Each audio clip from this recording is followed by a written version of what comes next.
तुला का आता काकाने इकडून मुकू घेतला वय म्हणती वय गो त्याला मला पुण्याला जाऊ का वय वाजी त्याचे पप्पा पुरी आले जाऊ का काय म्हणले काय आता आवाज निघा ना माझा काकाचा कापूस येतो घेतला 22 क्विंटल माझ्याकडून आता म्हणजे काय काम नाही राहिलं घरदार बनवून घेतलं हे काम करून घेतलं बाई तर कोण आण पाहतो ना किती काम करायचे ते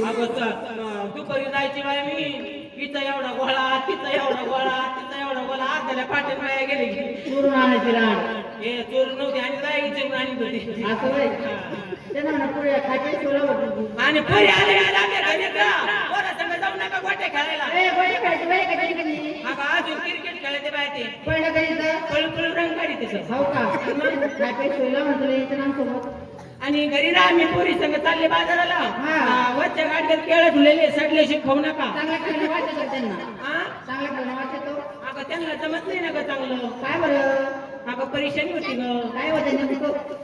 नेमकं काय होतं पळावं लागत एक तर पाटाच्या कडे अजून काय का आणि वरच्या गाडग्यात मिरची आहे घोडीशेव म्हणून खाता गोड हा घोडीशेव आता काही नाही का नाही आता काही नाही ग त्यांना मला खर्ची द्या होय हो दीदीचे पप्पा पुरी आल्या मी चालले त्यांच्यासोबत मध्ये आलं काका मी होय ना द्या ना पैसे मला खर्चीला पैसे द्या ना काय म्हणतं ग ते ना मला लग्नात कुठं पाहिलं होतं आता पाहून घेऊ राहिले मला म्हणजे तुम्ही मुखचंद्र बघितलं नव्हतं का एकमेकांचा मुखचंद्र पाहिला आम्ही कुठं दोघं ठेप्यावर होतो अयो कुठं होते काय मावशी आमचा नवरा कसा माहिती का 1000 रुपये मागितले का 2000 देतो हे मग आज पॅकेट ताप येत घरी नवरा चेंज काय ना म्हणतो तिकडे जाय ना नको तिकडे लय ब्रह्म विष्णू महेश बसलेले खर्ची घे दीदी पप्पा घाला पटकन खिशात पटकन जायचा उशीर झाला हो खर्ची द्या काका काही द्या कशी येणार नाही बसून तिथं दे पटकन तुझ्याकडेच पाहतं का ते काय बोलायचं बरं मग तू अगं जोरानं बोला ना आम्हाला ऐकायला पाहिजे मोबाईल नंबर मागतो मला